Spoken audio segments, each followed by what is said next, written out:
mic to Dr. Sharif, but then I realized that I will miss the chance and opportunity to learn from Dr. Sharif because most of the points which I have prepared are coming from Dr. Sharif, so he's a source. So let me just speak directly. He's my teacher, my mentor, and he's a professor in Brandeis University. So without any further delay, I will give the mic to Dr. Sharif, inshallah. Okay.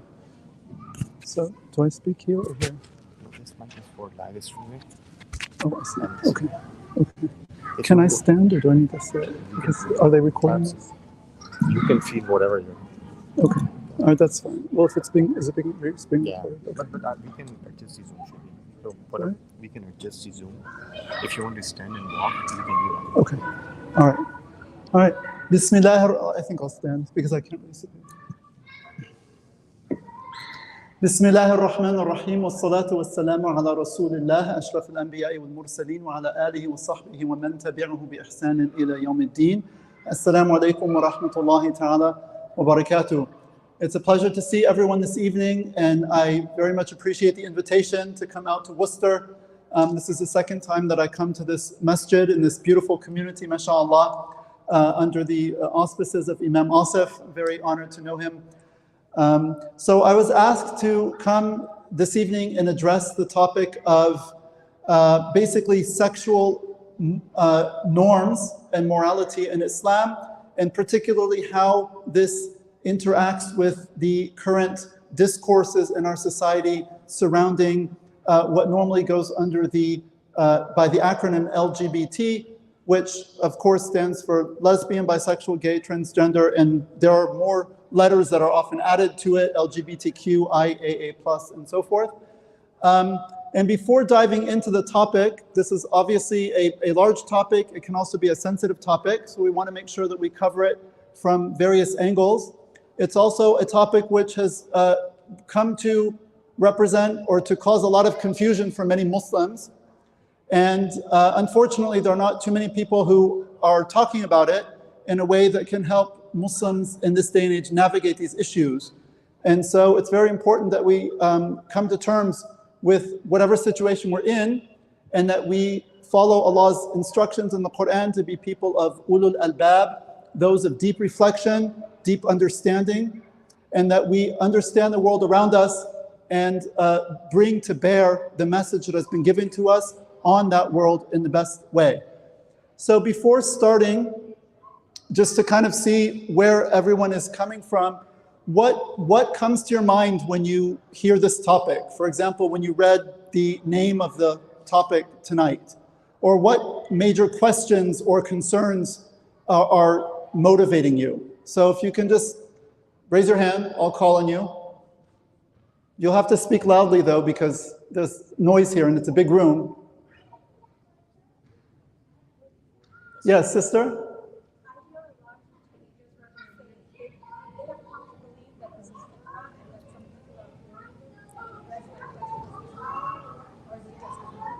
Okay, great. So the sister is saying many of the youth have come to accept this notion that people are born, a particular way, and is this part of the fitrah, right? The fitrah means the disposition on which Allah has created us. So yes, that's a good question. And that is a claim that is often made, right? Born this way. I think Lady Gaga has a song to that effect.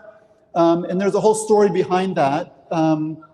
But yes, this is something that we need to discuss. Others? Yes? I'm a much older generation, and I really feel like this is being like shoved in our face to normalize, more haram, to down the cycle of normalizing every fitna that's possible out there. So okay. I'm actually offended as a normal person that now you have to fear who you speak in front of, because you're going to be looked at as a bigot, even though what was a few years ago looked at as something that's an abnormal behavior.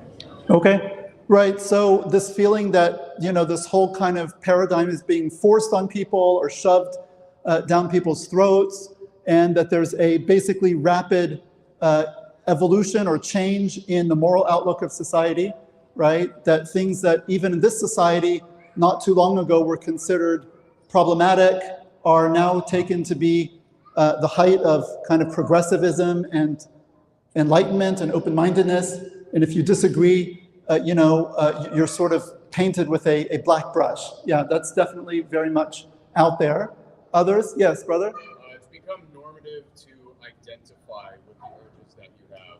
Okay, that's extremely important, and we'll talk about this a lot. This is actually, like, that's actually the most critical aspect of the current discourse.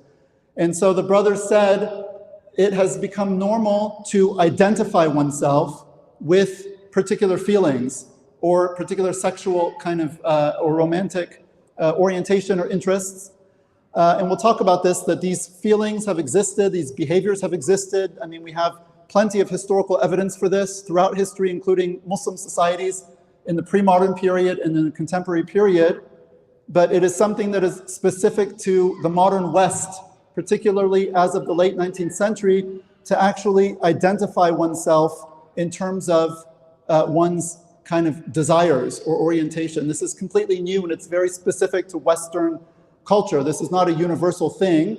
We don't find attestations of this in past societies, and also in contemporary societies outside of the West, although the West continues to spread, especially through technologies such as the internet and so forth. But yes, that's excellent. Thank you for bringing that up. Yes, there was a hand back here.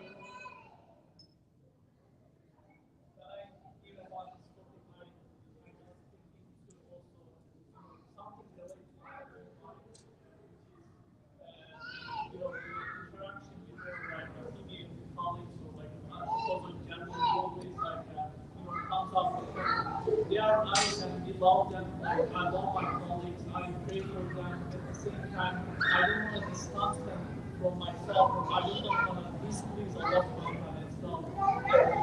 And finding the people, finding the balance in the Okay, I'm sorry, I'm not sure I heard all of that, but you started talking about female colleagues? Not hurting colleagues and not. Yeah, come forward because it's, yeah.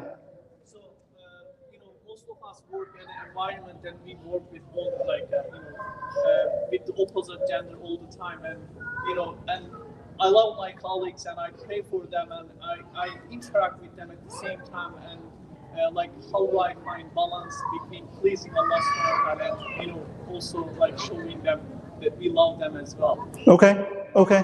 So the balance between dealing with colleagues at work of the opposite sex, and how can we balance between feeling concern for people and also just normal human affection or love for those that we have come to know, and not transgressing the limits of Allah. Is that right? Yeah, okay. Good. A couple other thoughts or main questions or concerns?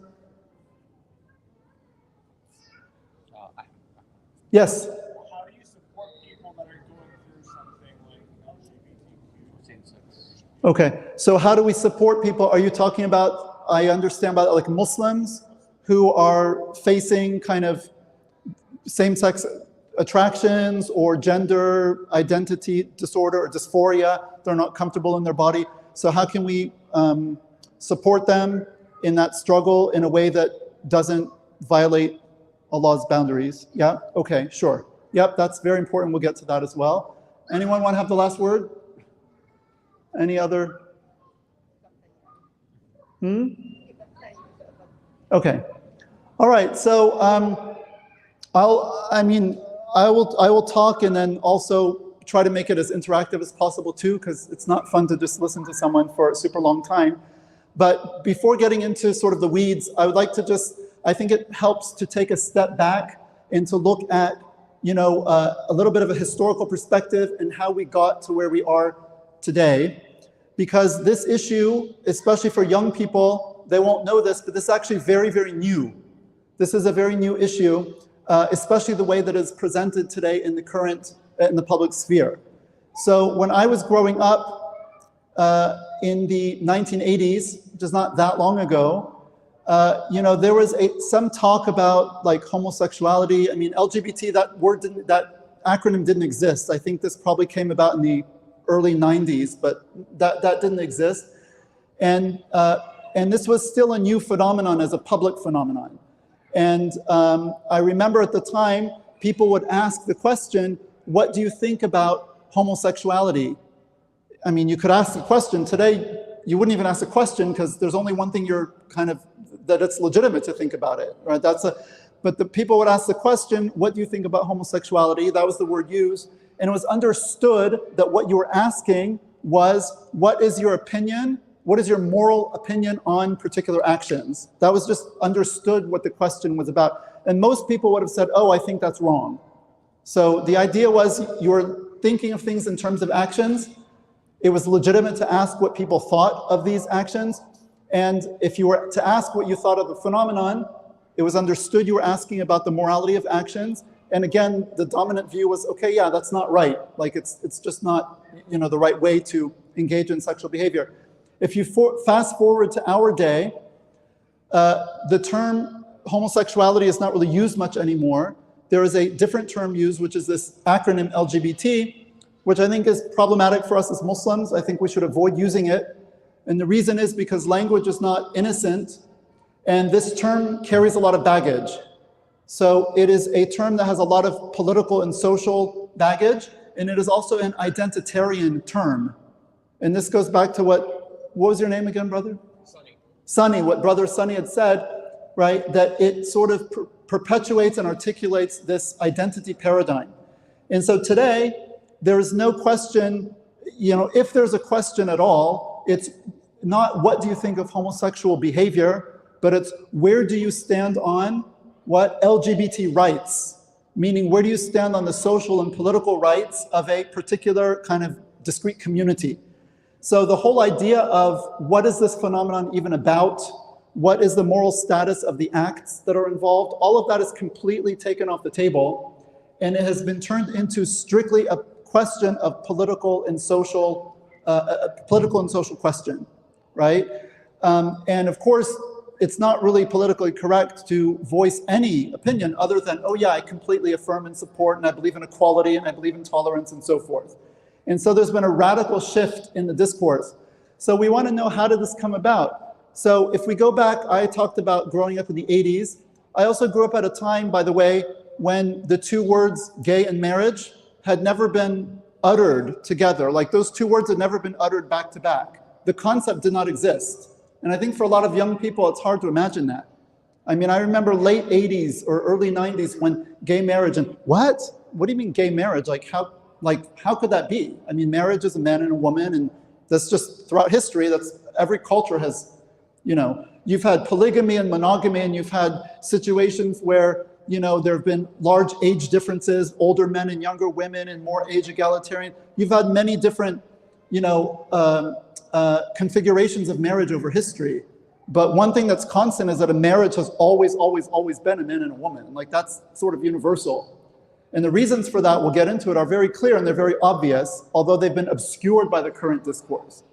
Now, it doesn't mean you haven't had homosexual behavior, even somewhat semi-institutionalized in various ways, but that was always seen as something separate from marriage and something separate from family, right? But all of a sudden, it becomes conceivable to think in terms of, two men marrying, two women marrying, right? I also grew up at a time where there had never been on public television or in the movies like a same-sex kiss, and that's so common now. But I remember the first time, I think it was probably early 90s, maybe late 80s, on some primetime television show, they actually showed that, and everyone's like shocked and actually quite, disgusted, because it was something that people were not used to at all, right? And now it's like everywhere you turn, this is kind of, becoming very normalized. So if we go back a little bit earlier to the 1960s in Western culture, something very, very cataclysmic happened, a movement which is called the sexual revolution. And I don't know if people have heard of that before, but it's very important for us to go back to this, because prior to this time, the sexual revolution begins in the late 1960s. And prior to this time, the moral norms in Western culture surrounding sexuality and gender were pretty much in line with kind of traditional Christianity. And so even in this culture, something like premarital sex was very much a taboo. And I remember that growing up also. What do you think of premarital sex? This was in the 80s. And many people, no, that's wrong. You have to be married to have sex. And other people said, well, okay, you have to be in love and committed, but you don't have to be married. That was like a new opinion back then, right? And then, it just devolved from there. But up until the mid 1960s, even on public television, like in these soap operas that they had, they didn't even say the word pregnant. That was considered too taboo. I'm not calling for that. There's nothing wrong with that word for us as Muslims. But even to say a woman is pregnant was considered that's too intimate. So they would say she's expecting or she's with child or something like that. Okay? So it shows you where things have gone. If a movie showed, for example, a woman, 2 seconds, she lifts her top, it's rated R. Okay, that was it. 2 seconds, rated R. And you look now what they show to kids, and it's unbelievable. So how do we get to this point? So basically, before one important piece of this puzzle is in 1959, you have the development and the marketing of the birth control pill. And it becomes more common in the 60s. But before this time, there is no birth control pill. And we take this for granted. I mean, modern man sort of wages war against nature. And a big part of the modern project through modern science is for human beings to gain control of nature and also be able to control nature and to be able to free oneself from the natural boundaries of nature. And in some respects, this is okay for us as Muslims, but in other respects, it's not. And that's why we have a Sharia, which is the law of Allah subhanahu wa ta'ala, which guides us to know when is it that we can, modify nature when it's not a problem, and when is it that Allah says, no, these are the rules, and this is how it is, right? So if you think before birth control pill, when we think of, the sexual act, right? What is it? In the end of the day, it's primarily a reproductive act. Now, we can give it other meanings, even legitimately as Muslims. Sure, there's a component of intimacy, of relationship, of pleasure. I mean, that's all there. But in the end of the day, these are all secondary features of an act that is a reproductive act. We talk in biology of the reproductive system, the male reproductive system, the female reproductive system. And when you think about it, the act of intercourse, right? I mean, especially in the absence of reliable birth control, it naturally leads to pregnancy. Doesn't mean a woman always gets pregnant, but it's always a possibility. And because this is a reproductive act and a child is created from this, right? No society can really afford to just have this desire run wild or practiced, in any kind of circumstance, because the consequences are very serious. And because babies are the consequence of this act, the idea is that the act is restricted to marriage because it has to be restricted to a context in which a child can be received. You can't just have women getting pregnant out of wedlock with no husband around. Maybe you don't know who the father is, or the father just takes off because he's not committed by law and custom to the woman who's now carrying his child. The child is born without a father, without protection, without support. It is a big disaster. I mean, it's clear why that's the case.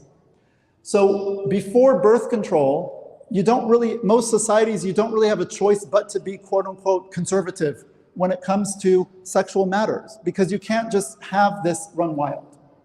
But so what you had is that there was a very close relationship between the sexual act, reproduction, which is its natural consequence, and therefore marriage, and religious morality, whether Christian or Jewish or Muslim or even other traditions and other ethical traditions, right?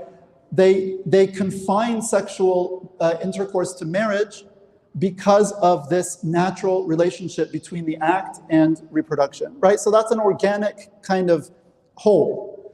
What happens is when the birth control pill comes around, all of a sudden, for the first time, it becomes at least theoretically possible for human beings to engage in this particular act without having to necessarily worry about the natural consequences, because now we have artificial means to block them.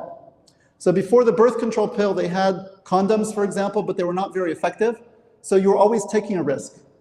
And all of a sudden you say, well, here's a pill, just take this pill every day. And this is very effective if you take it, regularly. And so you can kind of just now separate sex from its natural consequences, okay? Now, because religion had been weakened in the West over many centuries, right? For many different reasons. And the morality behind it, it's like the conviction of it was pretty much gone by those times. And it's like once it was practical and possible to separate the act from the consequences, the society sort of very quickly, was overcome by this wave of the sexual revolution in the 60s.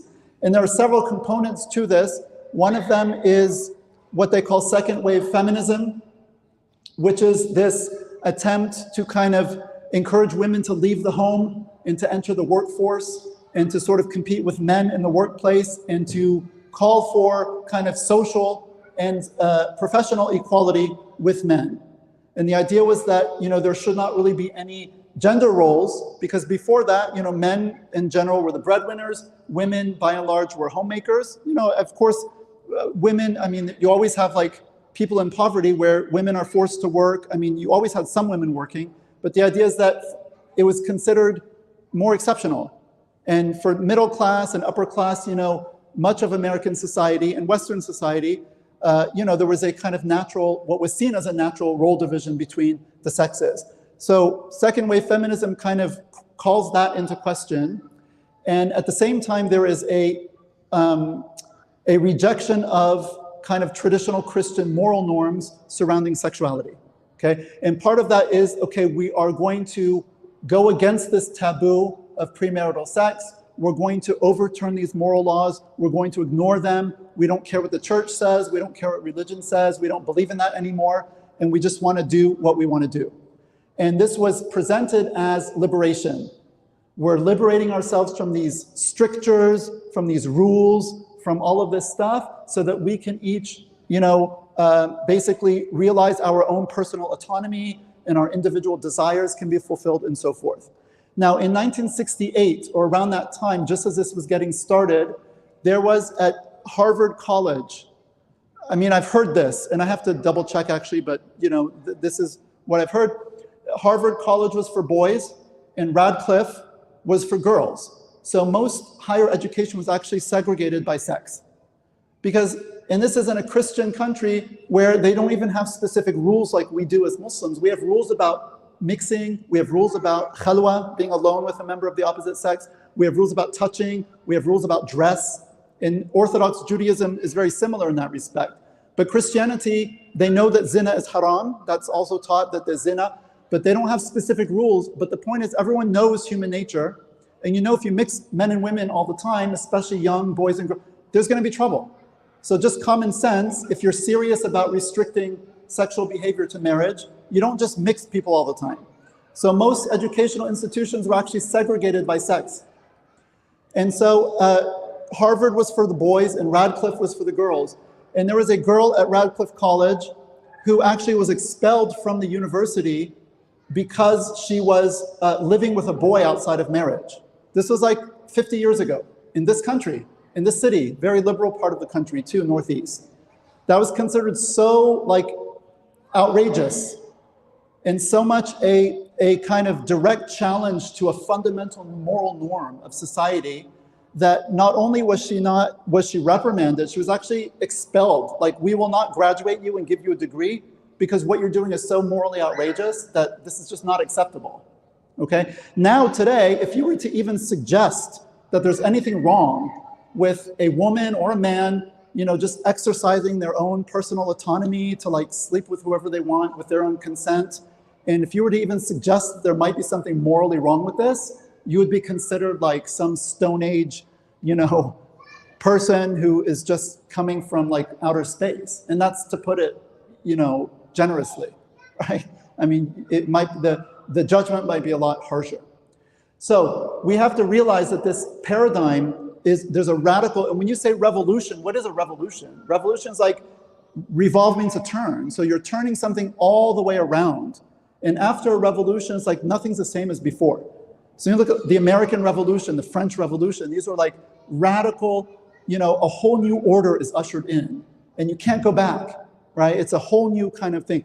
And so the sexual revolution is very much like that. So what it does is, we said before, I don't want to belabor this too much, but what we said before is that there was a sexual behavior, reproduction, marriage, and family and morality were all very tightly bound together. And we would hold as Muslims that that's the natural way, right? This is the way Allah created these phenomena and the way He created us, and it is also what He has legislated for our behavior. So these should be tightly bound together. What the sexual revolution does is it comes and it splits the atom, and it separates all of those things, and it sends each one flying in its own direction. So sex is now separated from reproduction through artificial technology like the birth control pill. Because of that, people say, well, why should it be restricted to marriage anymore? Okay, and then morality, religious morality, is just thrown out the window as well. And so each of these are sent flying in their own direction. And this is the world that we inherit 50 years later. And it is in this environment that slowly you have, so before this time, homosexuality existed, but it was very much a taboo in Western society. It was very much hush-hush throughout the 30s, 40s, 50s, into the 1960s. And in fact, it was illegal all over the country, and even in, I think, much of Western Europe as well. And police in the United States used to raid like these bars where men would congregate, gay men, and they would raid them and arrest people. And they weren't even like having intercourse or anything, but they were just like dancing together, and that was like illegal. Like, it's just hard to imagine that today because it's like so radically different. And what happened in 1969, there was a raid on one of these bars called Stonewall, which is in New York City. You might have heard of this. And on this particular occasion, I think it was in June, which is why they've made June Pride Month, the police raided this bar, and the patrons of the bar kind of fought back. And they said, enough is enough. We're not going to be arrested. We're not going to allow you to police our behavior. And they kind of fought back against the police.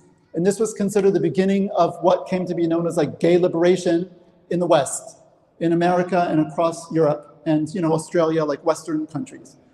And so the gay rights movement basically rides on the coattails of the sexual revolution. Because if you think about it, before the sexual revolution, if marriage is considered tied to reproduction, family, and religious morality, homosexuality doesn't really have a place in that, right? It doesn't really compute. It's just seen as being very deviant, very odd, like, you're not using the sexual function the right way. It was considered perverse and so forth.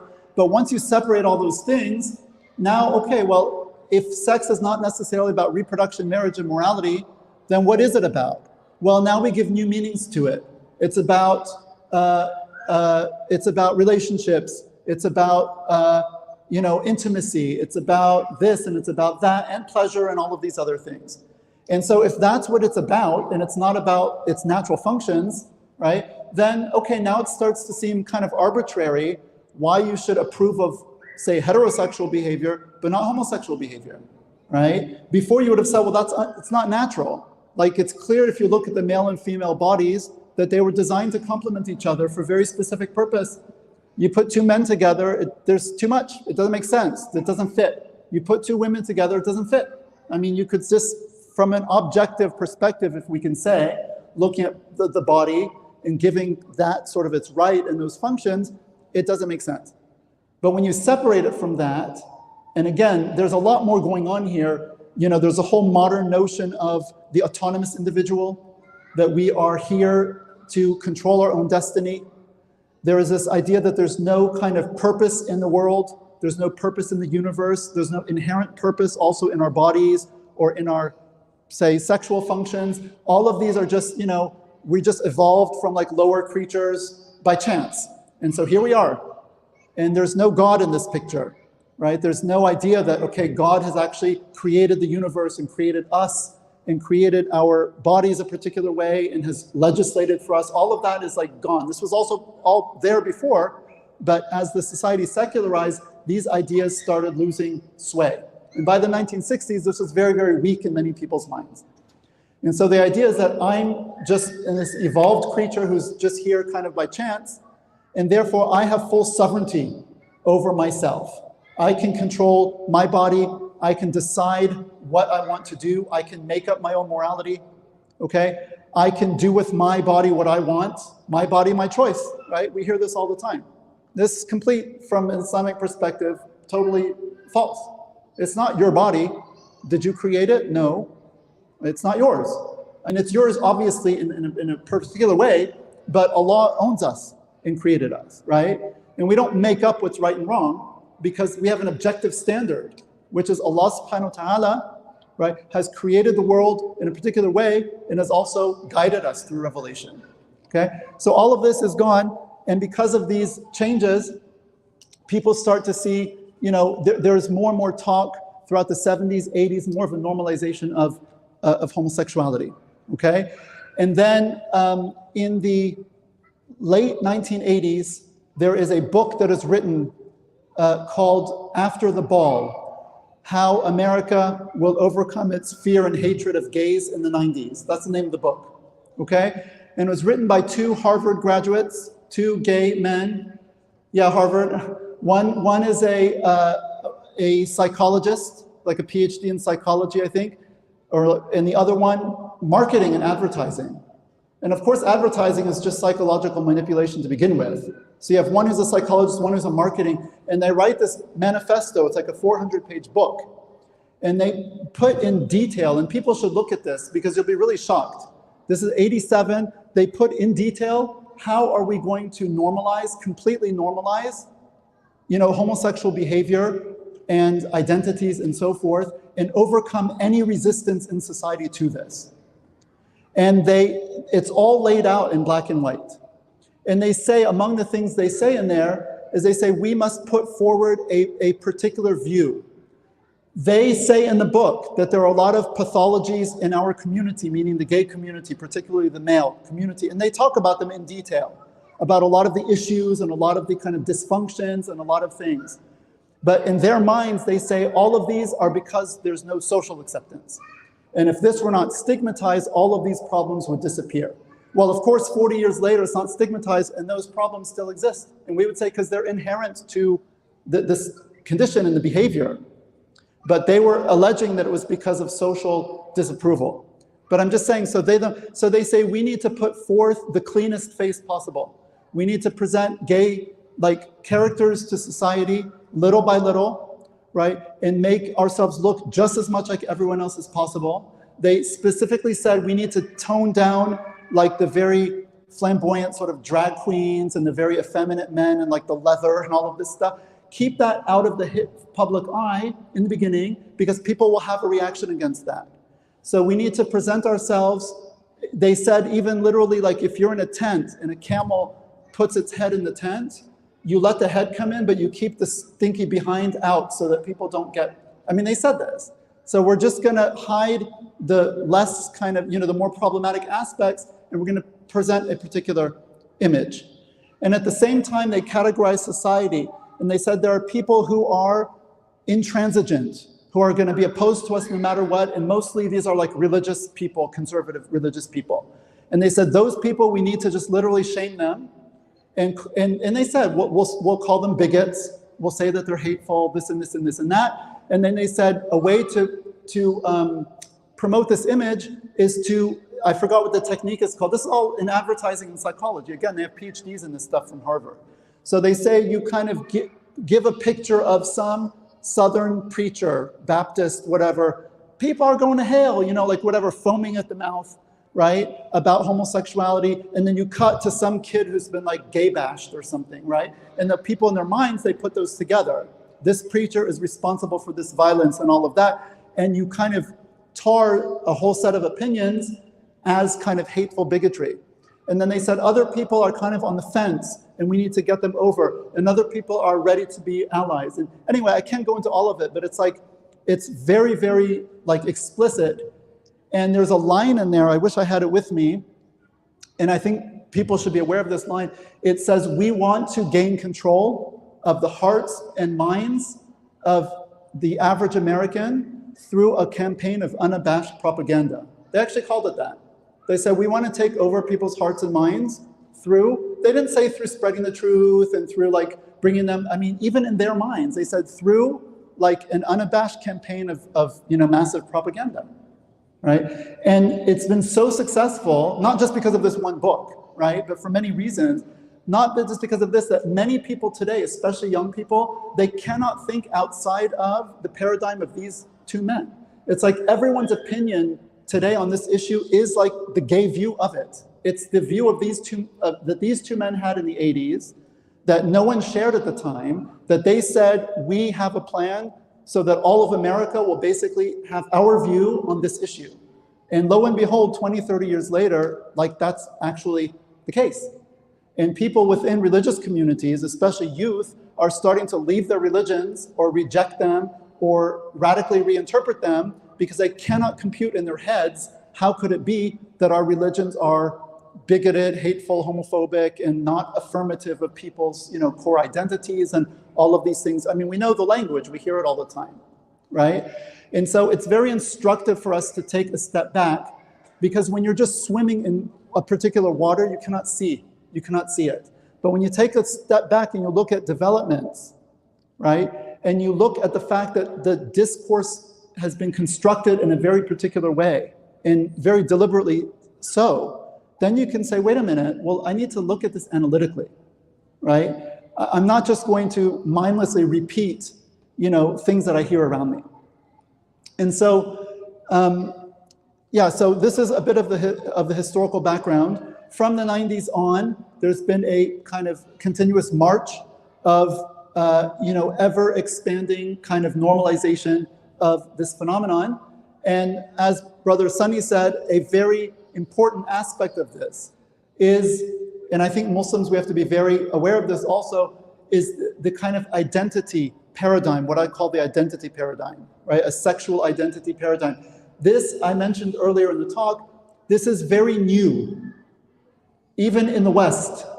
And so in the past, you had people who, men and women, I mean, it's more common among men, but both, who had relations with their own gender. And again, we see this in even Muslim societies. This is like, it can't be denied, like it's evident, was there in the past, it's there now.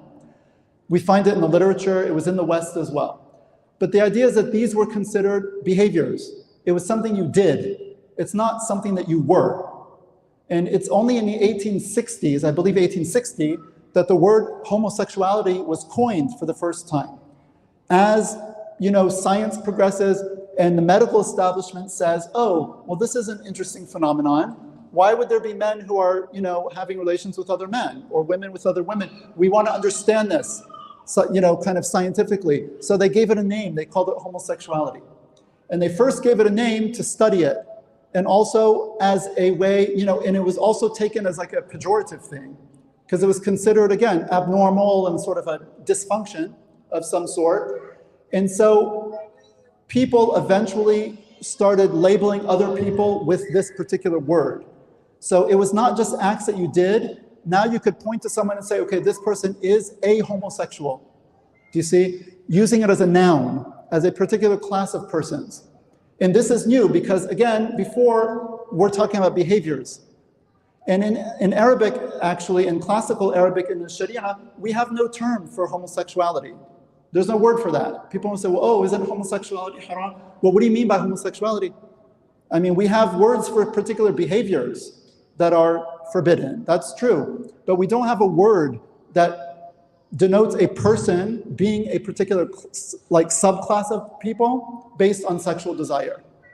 And it was not until really the late 19th century that people who were involved in these kinds of behaviors or had these desires started thinking of themselves as, okay, I'm a homosexual. And even people who were not homosexual, they didn't even think of themselves as straight. Like the whole idea that you had a sexual identity is new. So even in the early 1900s, about 120 years ago, or maybe even 100 years ago, in the 1920s, if you were to ask someone in America, are you gay or straight? They would have no idea what you were talking about. What do you mean? What do you mean straight? What does it mean to be straight? Right? No one thought of themselves in those terms. So we have to be careful that, we cannot take things for granted. Whenever we want to understand something, we have to look at terms, and we have to look at concepts, and we have to look at their history. And people today, in this postmodern environment, they're constantly talking about social construction. You've all heard of this. Gender is a social construct. This is a social construct. That's a social construct. Nothing's natural. Everything is just quote unquote constructed. Well, okay. They want us to believe that gender is socially constructed, like male and female, which these are universal categories that are biologically based, like clearly, and you find words in every language for this, right? But homosexuality, you don't find this until the late 19th century in the West. So this, I mean, as a category, I'm not saying the desires didn't exist, but as a category and as an identity and as a substantive like classification of persons, this is clearly like socially, I don't like to use this language of social construction because it's very problematic for other reasons, but this is clearly, you could say, bound to a particular cultural paradigm in a particular historical moment. This is certainly not universal.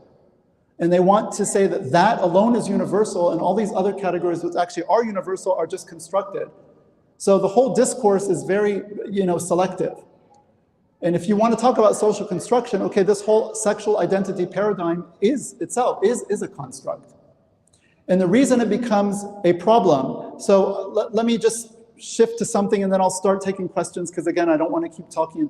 I mean, we could go on and on about, there's like so much to say. But I said that the sexual revolution, it took 4 things which are by nature, tightly bound to each other. We said sexuality, reproduction, and therefore family and marriage under the umbrella of like morality, okay? And it set those apart. And then it took 3 other things that are separate by nature and have always been seen so, and it put them together.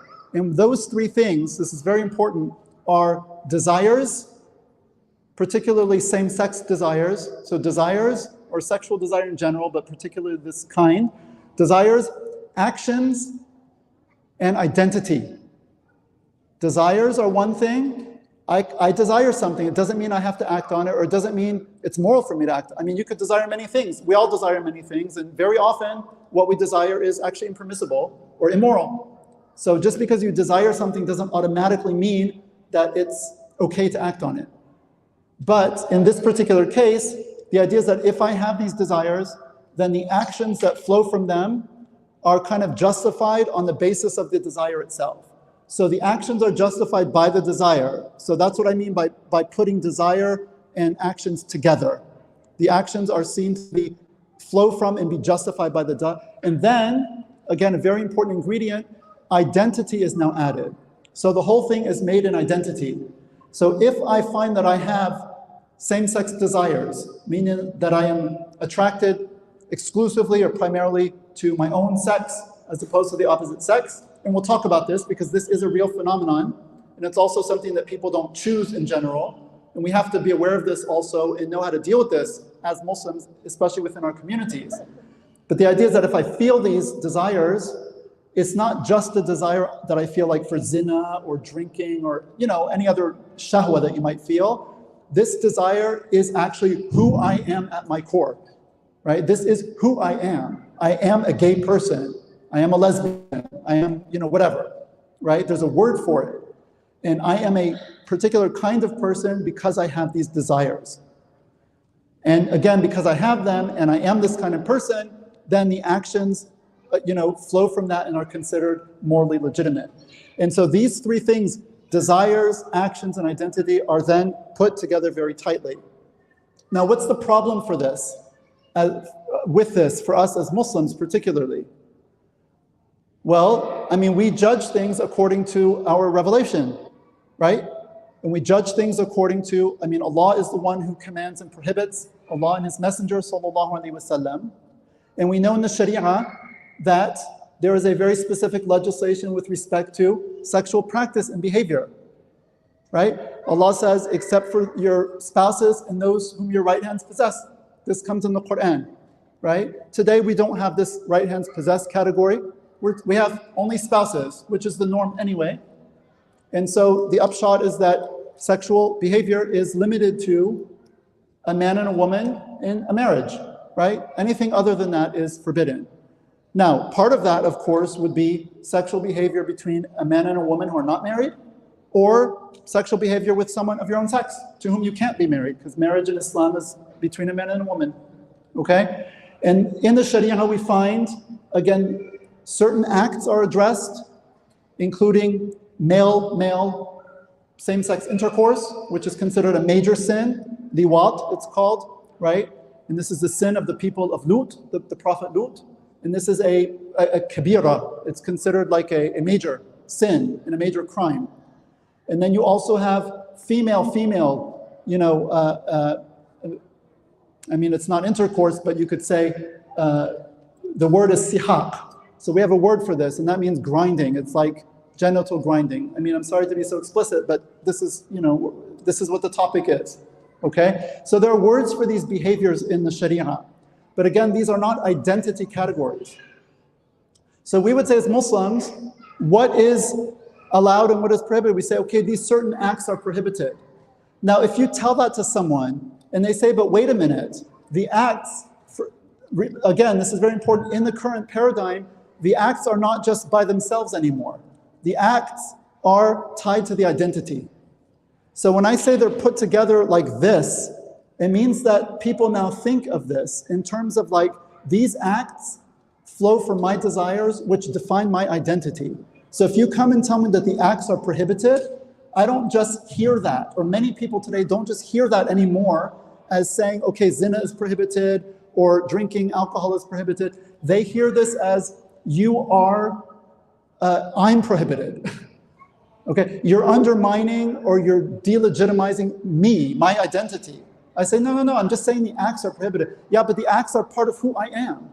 You say, what do you mean? But how can an act be part of who you are? How can it be definitive of your identity? But it is. I mean, it's definitional to identity. And this is why when religious people say, okay, well, we don't accept these acts, right? According to the current paradigm, well, okay, you're rejecting an entire person, right? You're rejecting a person's core essence because their identity is tied up with these acts and these desires, right? And so you're made to say much more than you're actually saying. You're saying, I have an objection to particular acts for a particular reason, but they're saying your rejection of that act means that you are, again, delegitimizing an entire person, you're prejudiced, you are exercising bigotry, right? Because you are against like a person. And then they equate it, because we live now in the age of runaway identity politics, which unfortunately many Muslims fall into, which is another topic which needs to be talked about. We need to be very careful of this. But they equate, and this is very common, race, gender, and sexual orientation. These are all equated. What do I mean by equated? They're all seen by the current system as just identity categories that are basically equivalent to each other. So you have race, you have a majority race in this country, which is white, and then you have minority races, which is traditionally black Americans, but also other various shades of color, people of color, okay? And then you have sex, male and female. Of course, that binary is now drawn into question, but traditionally male and female, okay? And then now you have sexual orientation. And so this secular system, which doesn't really have much of a moral system to apply to anything, except its own very specific logic, okay? It equates these, it just sees these as identity categories.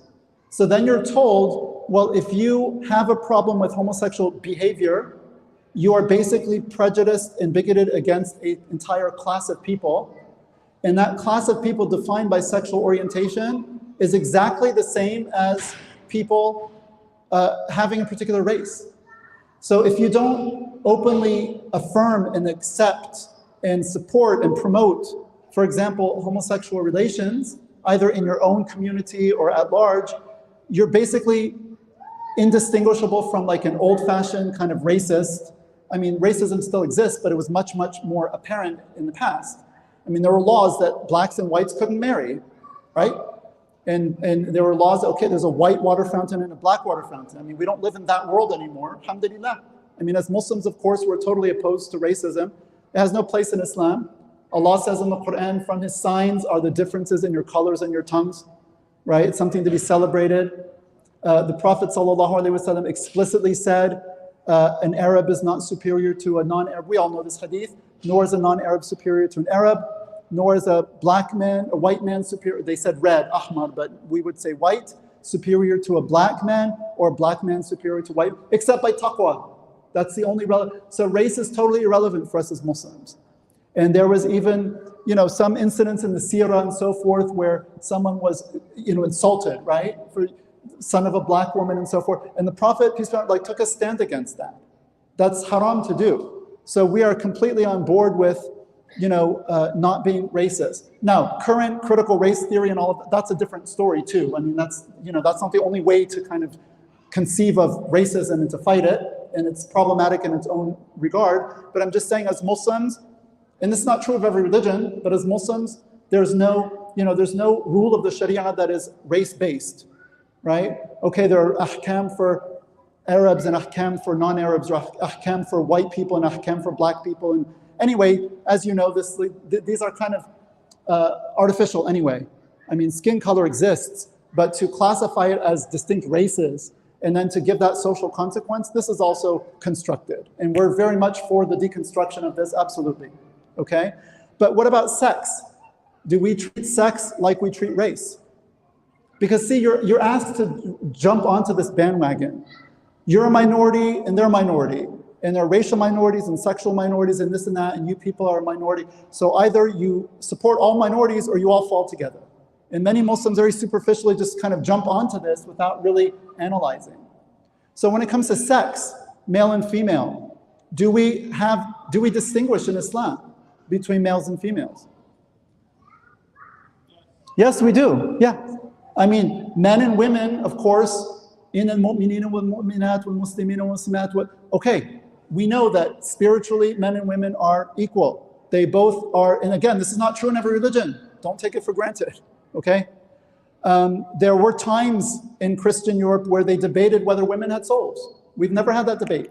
We've never debated whether women can own property, whether they can inherit, whether they can, do all these sorts of things, right?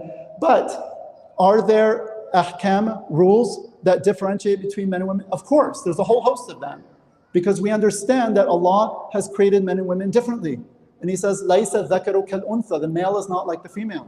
Doesn't mean one is better than the other, but they have, in general, different proclivities, different psychological makeup. I mean, this is also empirically, verified. It's taboo to talk about, but there are plenty of studies on the inherent differences, on the average, between men and women. Doesn't mean individual men and women don't occupy a range, but there are statistical differences. And also, again, we live in a very artificial environment, but, when it comes to reproduction and so on and so forth, I mean, the burden of the female and the male are not the same, right? And so men traditionally have been given the charge of supporting a family financially, because women are often much less capable of doing that because they're giving birth. Oh, women are only created to give. No, I'm not saying that, but imagine life expectancy for much of history has been rather short, high infant mortality. If you want to have kids to survive, you have 6, 7, 8 kids, right? I mean, that's like a lot of time that women traditionally have spent, in childbirth and rearing and so forth. It doesn't mean that, okay, women are like baby machines. That's not what we're saying, but only women can get pregnant and have kids. Men can't do that, right? And given that in previous times, a lot of work was okay, I'm a businessman, so I have to take in the 19th century, a horse and buggy down to Philadelphia to trade my goods and all of that. It's dangerous. It doesn't make sense a woman is doing that all by herself because she's a business. You would say, well, and she's pregnant. You say, well, this is weird. Why doesn't she have the man whose baby she's pregnant, why isn't he doing this and she's at home comfortable, right? So I don't want to, this is a bigger discussion, but I'm just saying, definitely the Sharia distinguishes between men and women.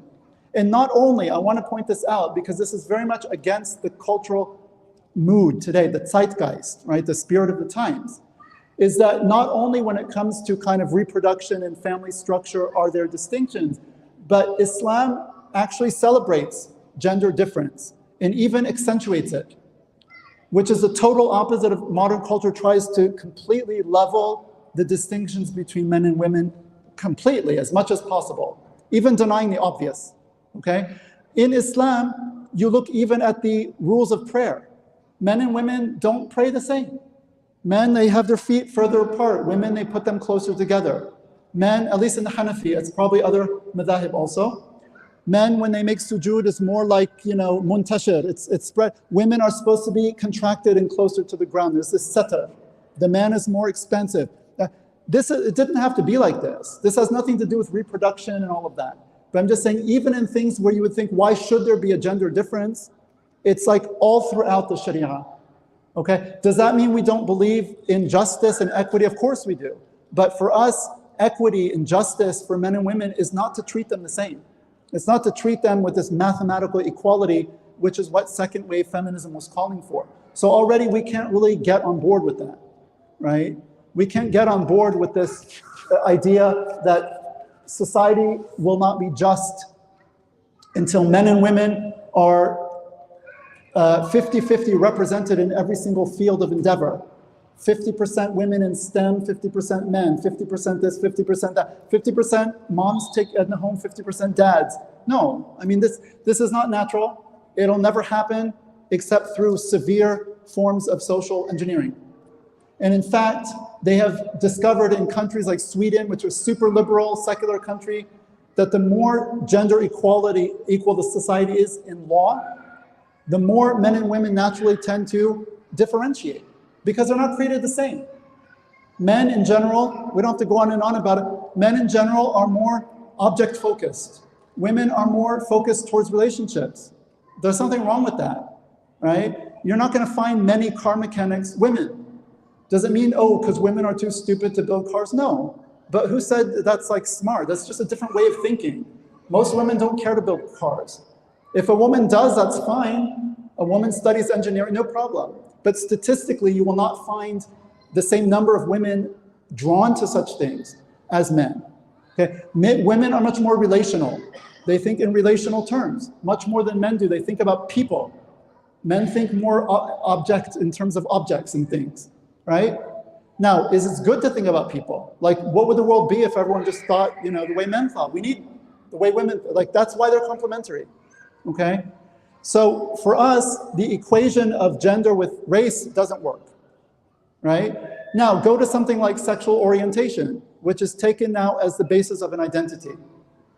And because of that, actions are, justified on that basis. Here, there's clear conflict with the Sharia because the Sharia actually explicitly prohibits these acts, right? And this is fahisha, especially again like male-male intercourse, like a major sin in Islam. There are no circumstances under which that is permissible, right? And so for us as Muslims to say, well, okay, we're going to treat sexual behavior the same as race, they're not similar in any relevant way.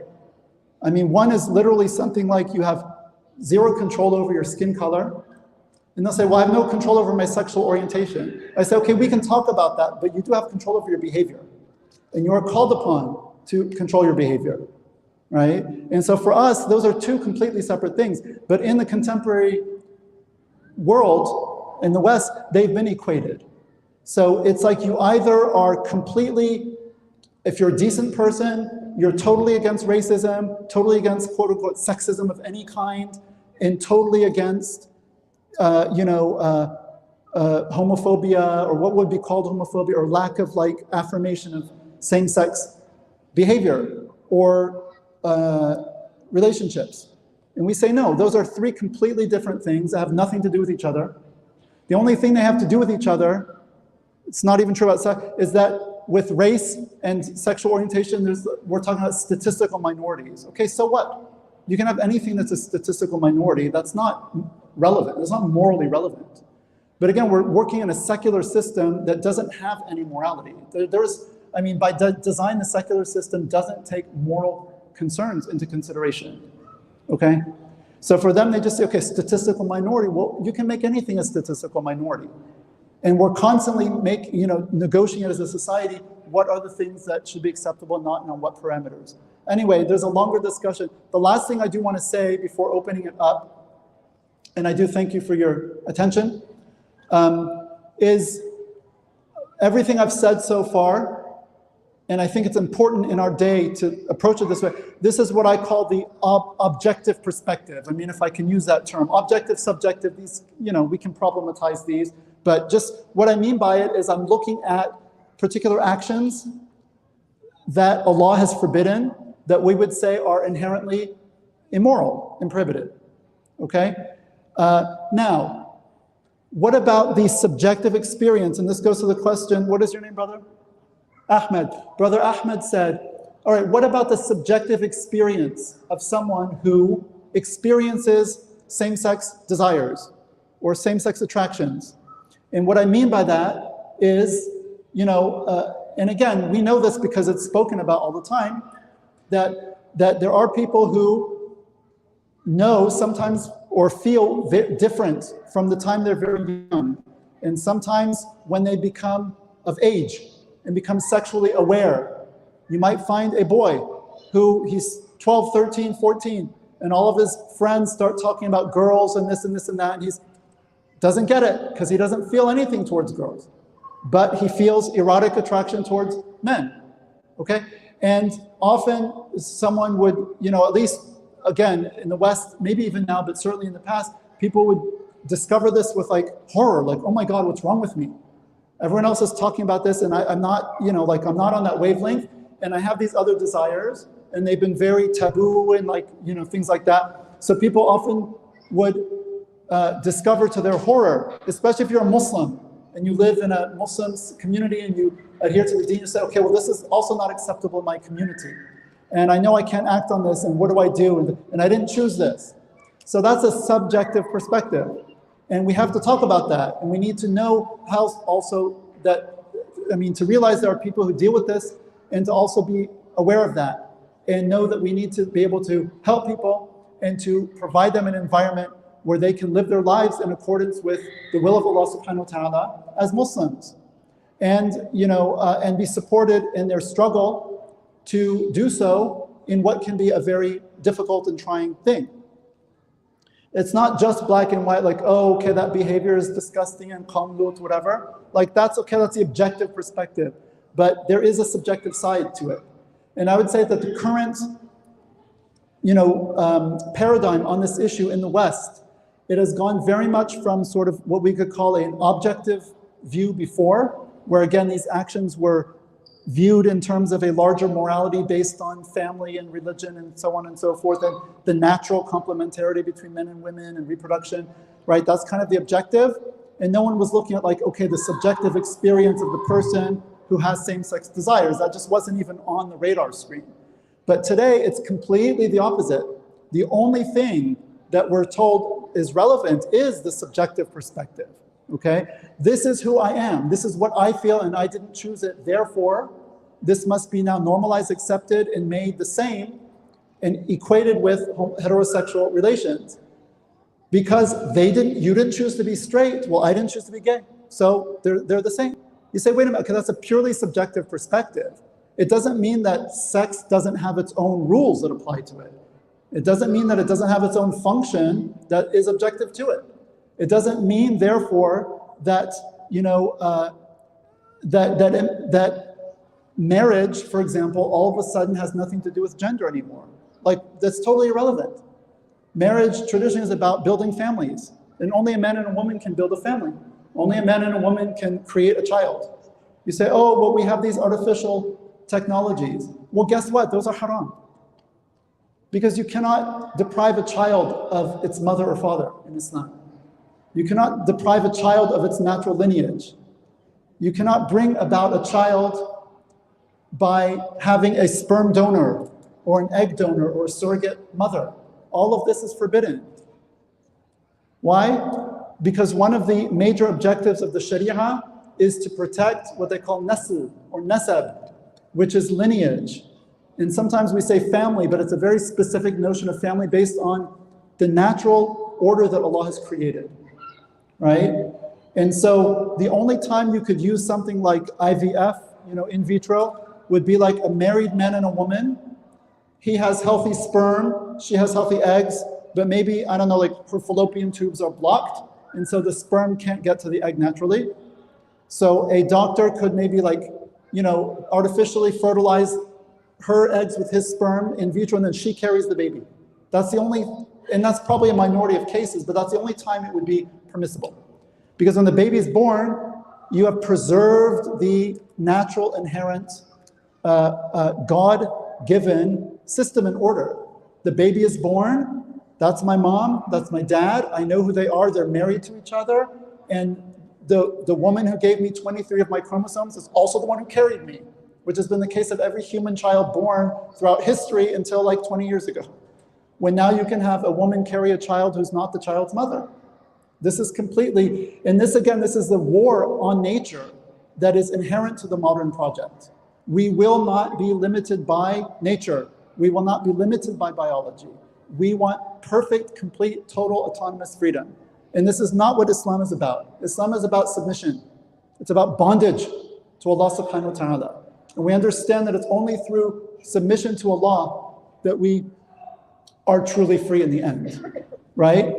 But this is not the modern paradigm. The modern paradigm says we will do whatever we can do. And we as Muslims say, no, you are not here willing, you're created by Allah, the world is created by Allah, and there are bounds that we cannot trespass. Even if we're able to, even if we can, we may not. May means there's not permission to do so, right? And so we have an ethical and a moral system that we apply.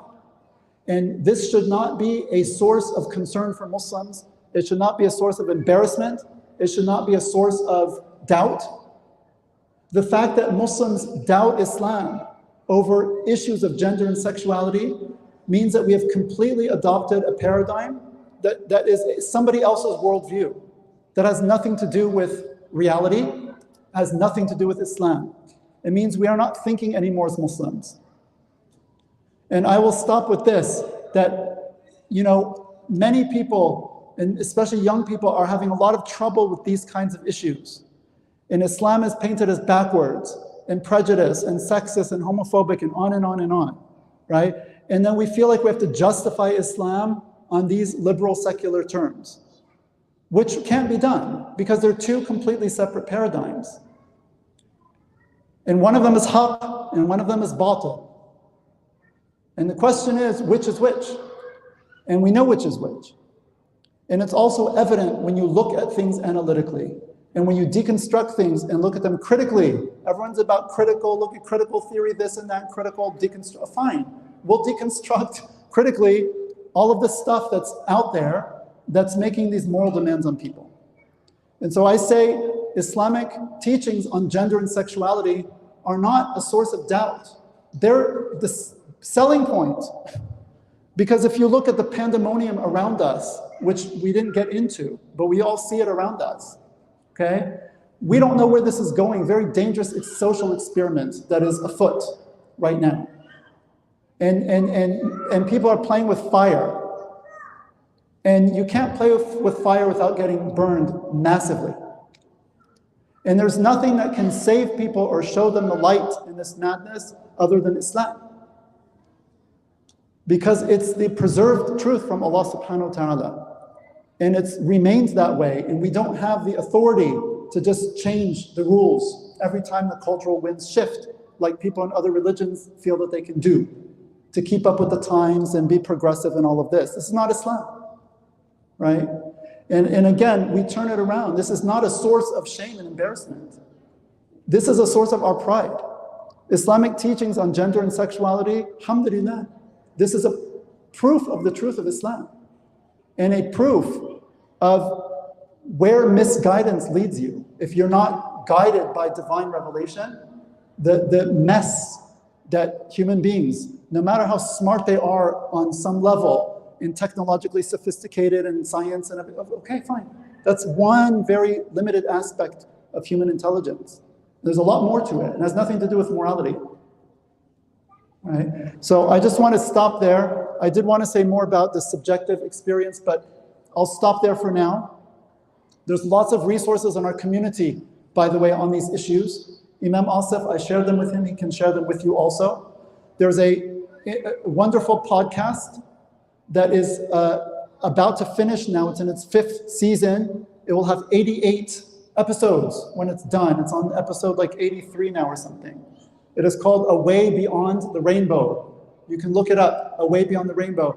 And it's put together by a brother who is an excellent Muslim, who himself happens to have same-sex attractions that he did not choose. He is not attracted to women, okay? But he lives his life in accordance with Islam.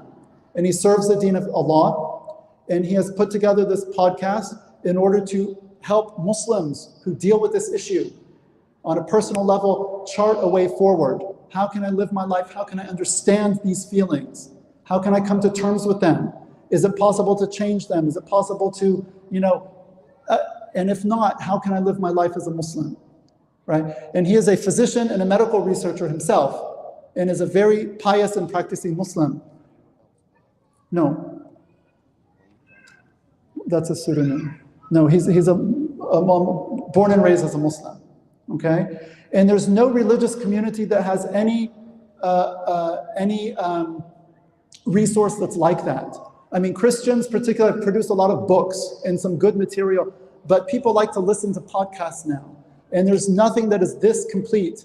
It looks at this from a scientific perspective, biological, physiological, psychological, spiritual, right? And there's a lot of information there that's also relevant even for people who don't deal with same-sex attractions or gender dysphoria. There are episodes on porn addiction, which is a big problem. It has nothing to do with same-sex desire. It's just a general problem, especially for a lot of men, right? So there's a lot of things on there that are actually just useful for Muslims in general.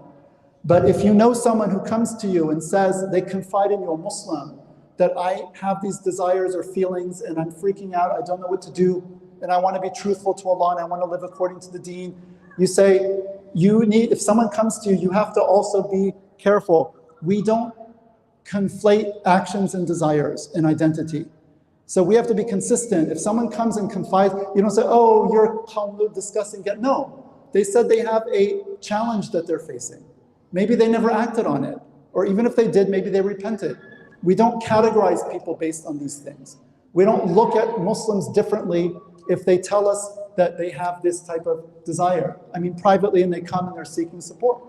You have to support that person because it's a difficult thing.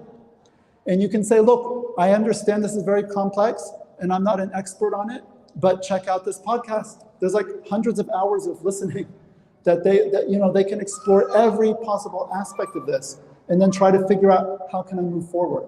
And there are people from other religions listening. There's like a lot of hits from Utah, I guess Mormons, because Mormons have actually put out some good stuff on this issue too.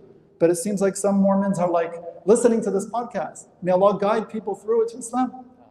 I mean, right? So there's a lot out there. I'll stop now. I've gone on longer than I had planned to, but I will take your questions or comments, inshallah, and I look forward to having a productive discussion. Do we even have time? Okay. Wa alaikum salam. Oh yeah, so you're going to give the microphone to the... Yeah, it's working.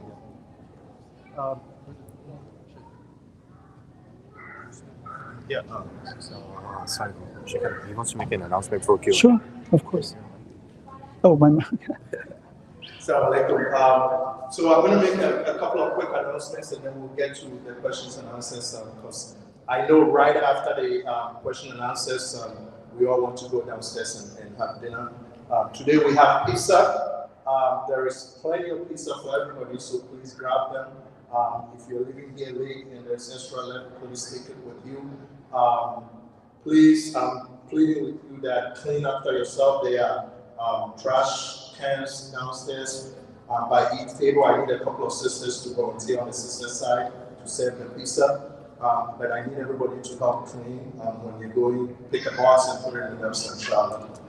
Next week, same time, we're going to have Friday night Halaqa, but it's going to be a really special one because we have a few kids in our community who are embarking on HIFS program right in our masjid every single day, and they gone through a wonderful program and have a lot to showcase. So I want you all and your families to come here next week, same time, and join that because we want you to see what we're doing. But the kids, most importantly, also want some validation from you all about what you're doing. So Inshallah, if we could make it next weekend, food will be served. Also, as you all know, Ramadan is coming, and a lot of people have approached me about how to sponsor iftar. We're working on the cost of it because we have more people in our community now for that. But if you really want to do that, please approach me, and I can reserve a day for you. And then once we figure out the cost, we'll let everybody know. And then finally, the sisters are still taking. They're taking the registration for the Sisters Retreat that's coming up on the 27th. If you're not already on the Sisters WhatsApp, please join. It's a very important platform for the sisters to share ideas and really help each other. So, inshallah, if you don't already, you're not already on, share that. Sister Aisha may put it out in the general WhatsApp for everybody so that if you don't have, you haven't joined it, inshallah, you'll join. Now we take our questions and answers. Okay, You can sit down. that's fine. Yes. Yes. Yeah, cool. One of the problems that we have in this society is that when someone presents their religious view, they come off as the kind of person that's encumbered by a religious view, while the people that they're speaking to are neutral because they don't have these religious biases. Can you speak a little bit about that? Yeah, there's no neutral standpoint. I mean, everybody has a worldview, meaning everyone has some type of deen or another. Lakum dinukum waliya deen. So there's nothing called, I mean, to say something is neutral just means you're the dominant discourse that gets to be taken for granted, right?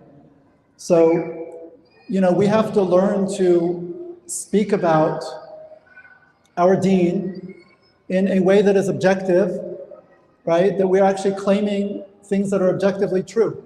We hold things to be true. We're not putting this forth as just some private kind of weird thing that we believe.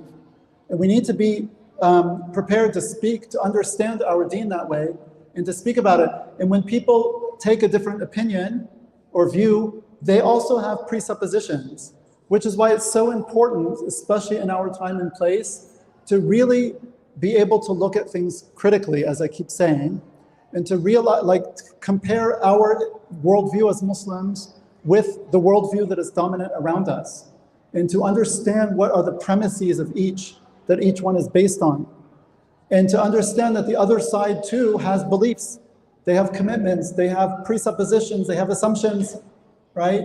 It's not neutral. So for example, if you take this idea of this transgenderism, they say trans women are women. Well, that's a claim. Is that true or not? What's a trans woman? A trans woman is a biological male who has transitioned either through hormone or surgical, treatment to resemble a female. Now, is that a woman or not? I mean, it depends who you ask. That's a metaphysical question, or you could say it's a biological question, but that's not neutral. To say a trans woman is a woman means, okay, gender is different from sex, right? To be a woman is different from being a biological female, and my gender is really what I identify as psychologically. It's not tied to my biology. These are all, that's a view, that's a way of looking at it, but that's not just an obvious fact about the world. That's an interpretation, right? And so things like that, there's no neutrality here. There's always a position being taken. I don't know if that makes any sense, but yeah. Yeah, back.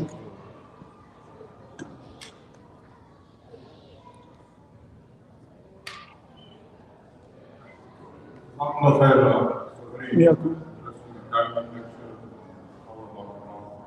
So I'm going to shift a little bit and expand from a liberal,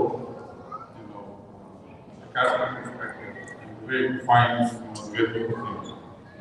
So where do you think the intersection between philosophies as taught in liberal arts colleges, for example, Nietzschean philosophies, philosophy basically, as you alluded to, is basically said there's no superpower, it's all human, like Nietzsche defined Superman, right? Yep. So how does that intersect with this whole thought process? I am who I am. Because I'm trying to understand how the youth, especially, going to liberal liberal arts colleges, with universities, how, although apparently not connected, but how that leads into this kind of context. Yeah, so the question was, how do ideas by like Nietzsche and a lot of these Western thinkers, how do they play into what we're seeing? I mean, they play into it very directly. What we are seeing, the type of world we live in, I was just talking earlier with Imam Asif and some other brothers earlier after Jum'ah, that the whole modern world in this kind of liberal project is basically, the brainchild of some early modern philosophers, particularly people like Thomas Hobbes and John Locke, who was very influential on the founding of this country. And they literally, like Hobbes, both of them actually, they literally viewed human beings as completely autonomous creatures who in the natural state do not have any relations to anybody else but themselves and have no human nature. This is their view of human beings. Every human being is a completely separate, autonomous agent with they're a blank slate, no human nature, and no essential ties to anybody else. That's the premise. And again, as Muhammad Jamali, that's a guess. That's a shot in the dark.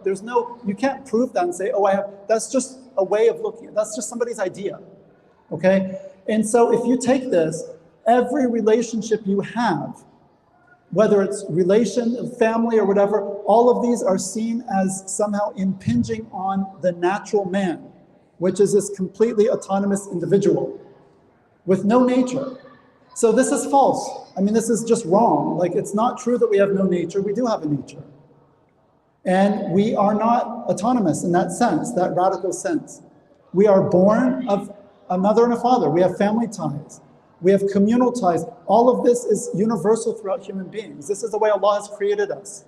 Or even if you want to take a materialistic perspective and you say, okay, just evolution produced us. Okay, well, evolution didn't produce autonomous individuals with no nature or no ties. Human beings have never existed that way. And so these people come up with these ideas and then they build an entire political philosophy on it, that the purpose of the human being is to realize his or her own natural autonomy to the greatest degree possible. And the role of government is to basically provide an environment where people can fulfill their greatest number of personal desires possible without causing obvious measurable harm to someone else. This is trash. I mean, this is complete nonsense. And if you look at it from an Islamic perspective, it's repugnant to view human beings in this manner and to view human society. This is a very low view of human beings. And this also completely overturns the Christian view of what human beings are, even the classical Greek view. And I was telling Imam Asif earlier, there's a book you can read, it's very good, I just finished it, it's called Why Liberalism Failed. Yeah, Patrick Deneen, D-E-N-E-E-N, Why Liberalism Failed. And he says that the modern period, it uses the same words as before, but it gives them a completely new meaning. So before this period, liberty meant, we have the liberal arts. Liberty meant, for the Greeks, who were not even Christian or Muslim, they pagan, but even like I say, give me Aristotle any day over what we have today, okay? I mean, for the Greeks and for the Christians and the Muslims, liberty meant, but they talked more in terms of liberty than we did. We don't really talk hurriya, that's not really our language. But liberty classically for the West meant it meant the liberty to cultivate virtue and to liberate oneself from one's lower desires so that you are free to act virtuously in the service of what is right and true. That was liberty.